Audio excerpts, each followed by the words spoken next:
Fox 17 News at 5. More than 5 years after Catherine Phillips disappeared, another jury deciding if she was killed by her own father. We believe this is a violation of Michigan law, warranting an investigation. A lawyer fighting for a woman affected by the Flint water crisis. They have filed a lawsuit accusing Governor Snyder of misconduct. We've got a few Wednesday showers and isolated thunderstorms on radar across the area, and sharply colder air lurking just off to our west. We'll have your forecast straight ahead. And a new project that could once again change the skyline of downtown Grand Rapids. But is there a need for all this new development? From the station with the most local news, Fox 17 News at 5 starts right now. Thanks for joining us tonight. I'm Derek Francis. And I'm Michelle DeSelms. First at 5, the high-profile case of a missing baby now in the hands of a jury. Her father, Sean Phillips, already serving time for her disappearance. But is the jury convinced he's a killer? Darren Cunningham joining us live from Ludington, waiting on that decision this afternoon still. Darren? Yes, we are waiting, and court is usually closed by now, 5 o'clock, but we're still here inside, and for the past 5 hours and counting, the jury has continued to sift through all of the evidence presented against Sean Phillips over the past 2 weeks. Now, attorneys from both sides reiterated their theories of what they think happened to baby Kate the day she vanished. During their closing arguments this morning. From the letter Sean Phillips wrote in prison to Kate's mother, claiming that what happened to her was an accident, that she was injured, he didn't call 911, to the testimony of a former cellmate who claims Phillips told him investigators would never find the baby. But the defense says the facts don't fit what the prosecution presented as motive. Ladies and gentlemen of the jury, it's time in this case. Time to say enough. Enough of the lies, enough of the cover-up, enough. What happened to baby Kate was barbaric, inhumane, and completely unjustified by any circumstance imaginable. And even those words don't do this crime justice. They're trying to put together a picture of the facts that they have, plus the emotions that you're going to have because there is a baby missing or dead, to get a conviction here. Guesses is what to happen on June 29th from 1:17 to about 3:18 while Sean's phone was turned off is nothing more than a guess. Now, yesterday, the judge threw out the possibility of a first-degree murder conviction, basically saying the prosecution didn't present any evidence that Phillips committed that murder. So only a second-degree murder and involuntary manslaughter on the table, as well as a not guilty verdict. It's not clear how long the judge will allow the jury to deliberate into the evening before telling them to come back in the morning, but we will be here and we will pass that information on when we get it. Live in Ludington, inside the Mason County Courthouse, Darren Cunningham, Fox 17 News. Thank you, Darren. We, of course, as mentioned, will bring you the verdict once we get it. For a look back at the testimony during the Sean Phillips trial for the past 3 weeks, you can always head to our website or our Fox 17 News app. Kevin Craig's in the Weather Center now with a look at how much rain we're going to get this evening, Kevin. Yeah, we'll probably pick up anywhere from a quarter to a half an inch. Thanks, guys, and good evening, everybody. Hey, here's a shot from Muskegon. They're getting some rain there as the Lake Express heads back out of the channel and probably over to Milwaukee again. Here's the live Fremont webcam. You can see the rain shower activity that's falling there and on the camera lens as well, so we have some of that going on. Behind this cold front, that's probably the bigger picture. It's not about the rain and the thunderstorm activity. It's about the colder air. There's about 8 states out here to our west under some kind of a freeze warning or frost advisory for tonight. That'll be our concern going into tomorrow night and Friday morning as lows dip into the mid-30s with areas of frost. Let's look at live radar right now. I've got nothing severe out there. The strongest storm with a little bit of lightning and also some very heavy rain in portions of Ionia County right now. Everything else just some general rain shower activity. There's a few pockets of steadier rain, but from central to eastern Ionia County, I've got some lightning strikes. You can see the orange to the red in there. That's almost moving out of our area, but that's where the heaviest rain is. That's where the most potent cell is right now. There's a fair amount of moisture that's going to ride up ahead of this cold front.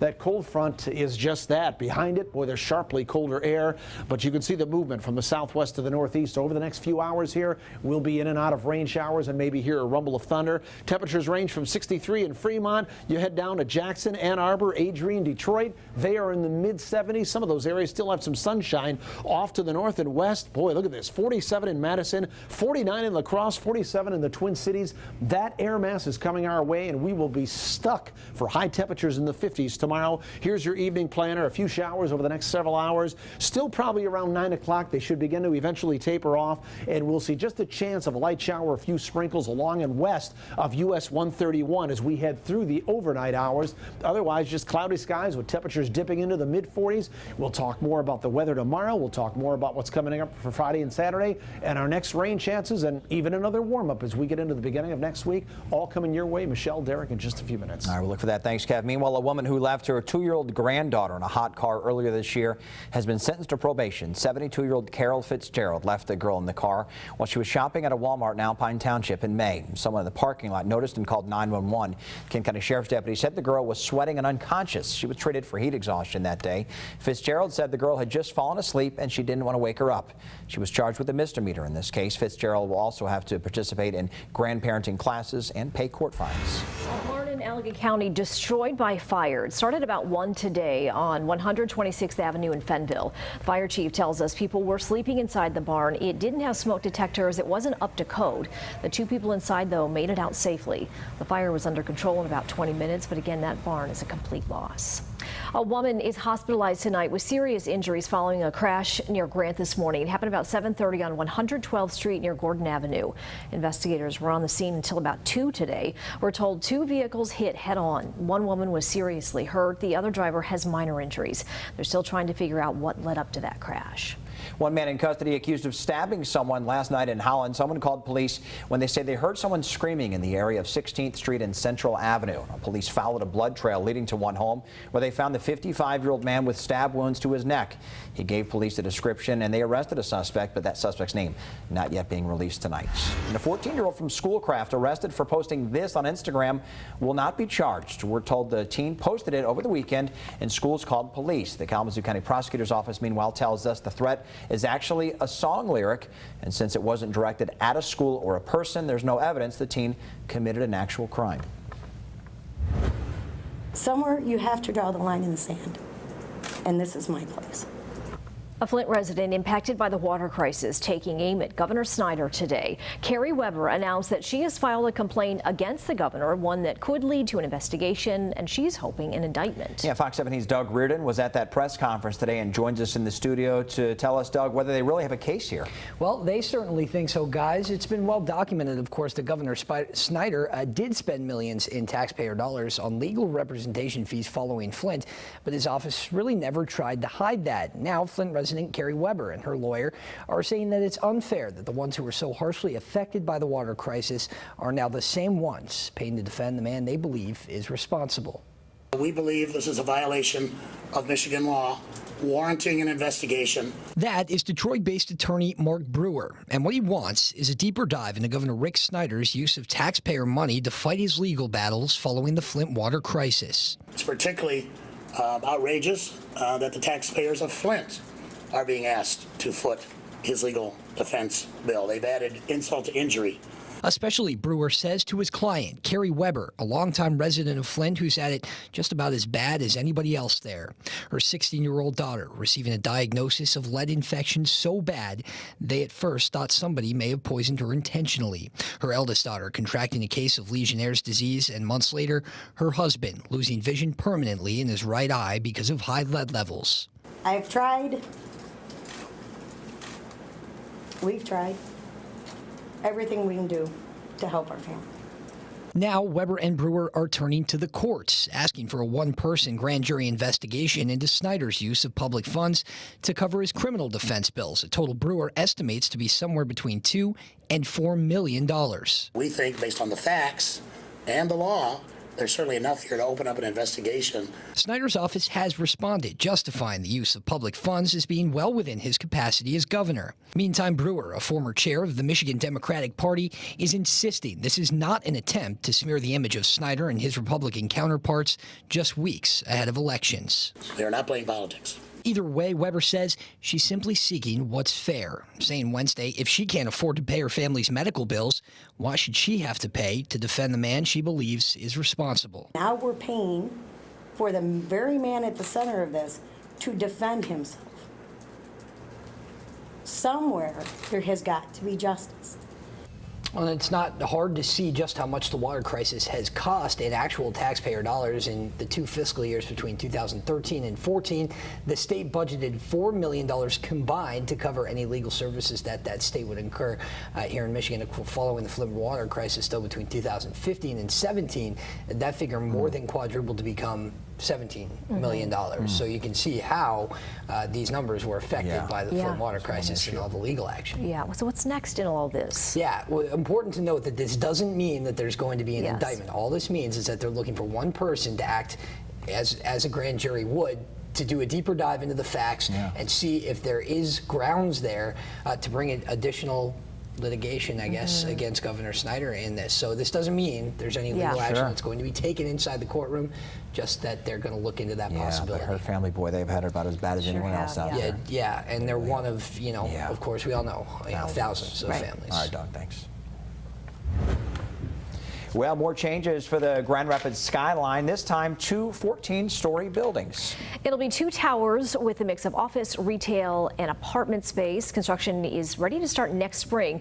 So with this building boom underway downtown, is there enough demand for it? Fox 17's Rebecca Russell has the answer to that. She is live at the future home of 150 Ottawa. Rebecca?